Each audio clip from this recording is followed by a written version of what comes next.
Hi, everyone, and welcome to 20 Seconds for 20-Somethings. My name is Michael. If you don't know how this works by now, I'm not going to explain it one more time. Without further ado, let's get this started. Quigs, I think you're up first. Quigs. Hi.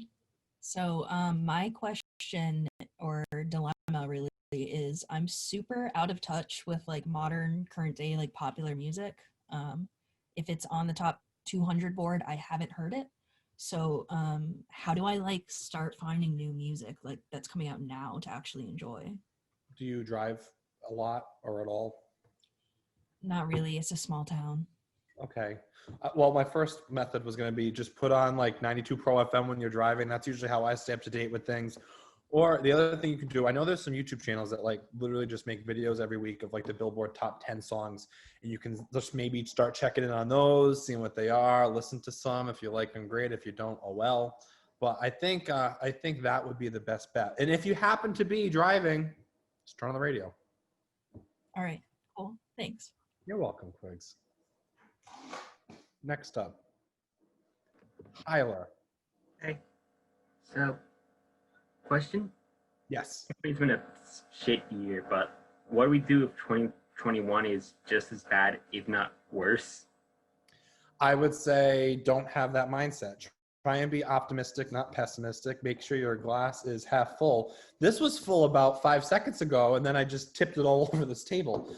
But if this was your glass, and you're like here, you're on the edge, fill it up all the way. If you go into something with a positive mindset, that made no sense.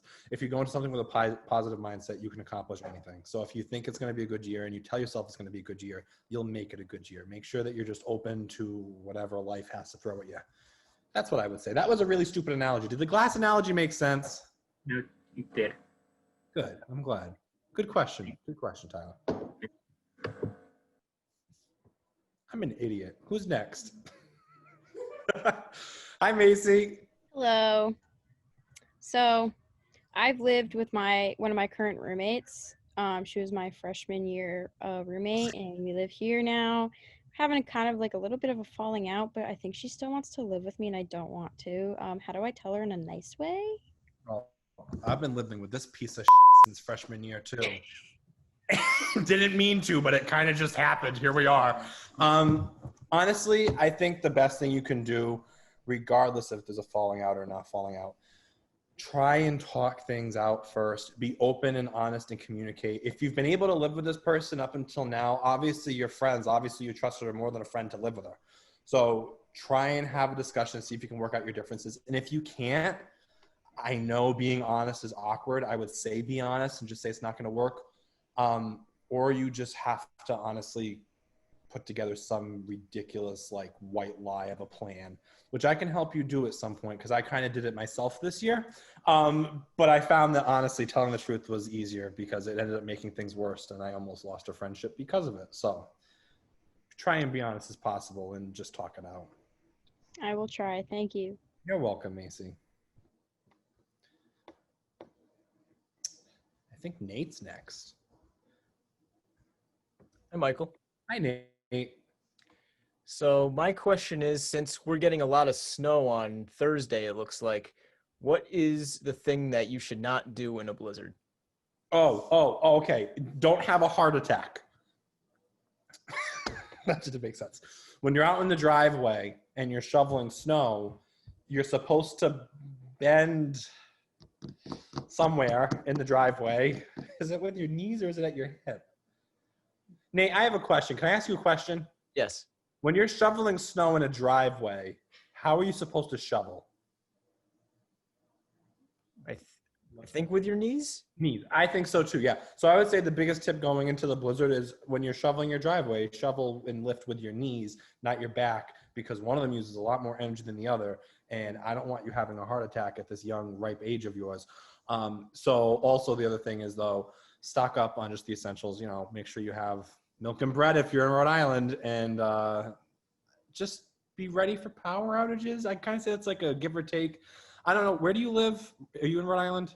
Yes.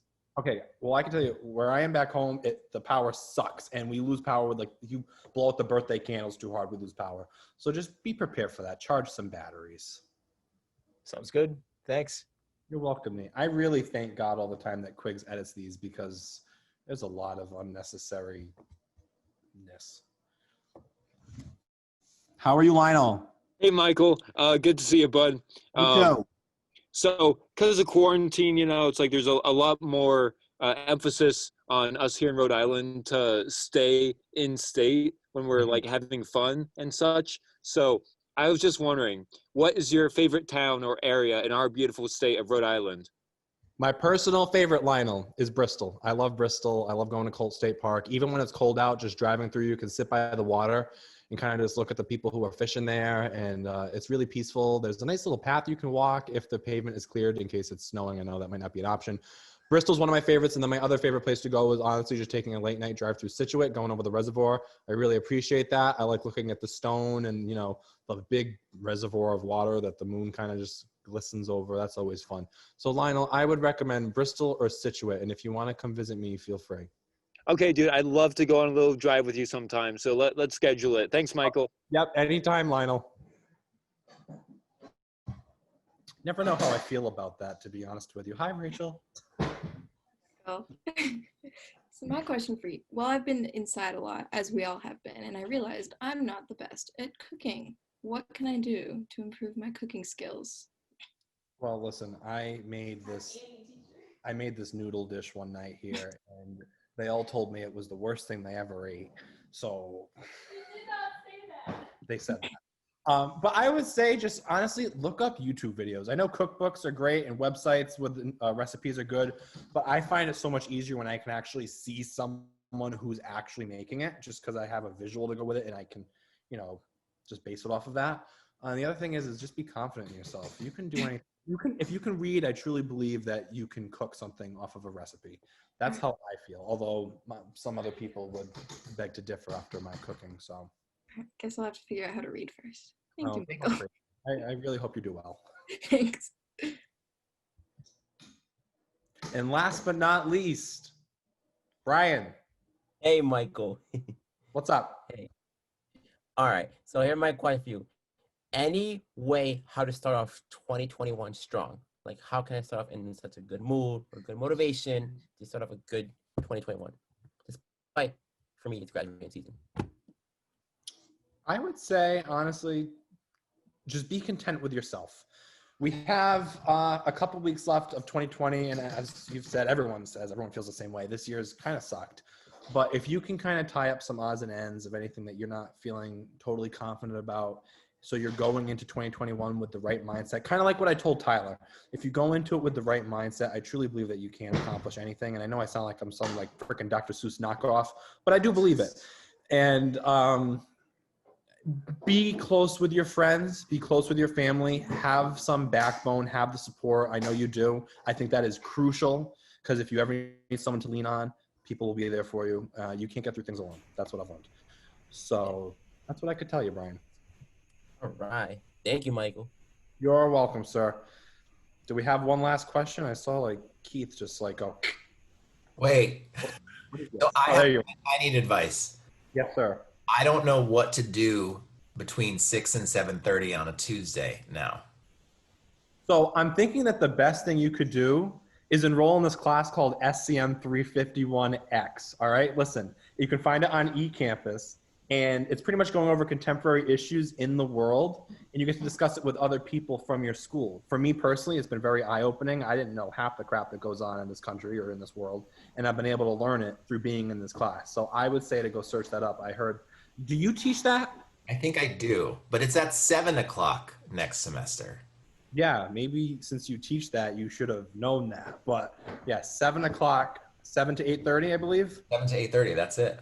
7 to 8:30, SCM. All right. I'll make sure I look into that. Please do. Only one credit, but it is one credit, and it's more than a credit because it opened my eyes to the world.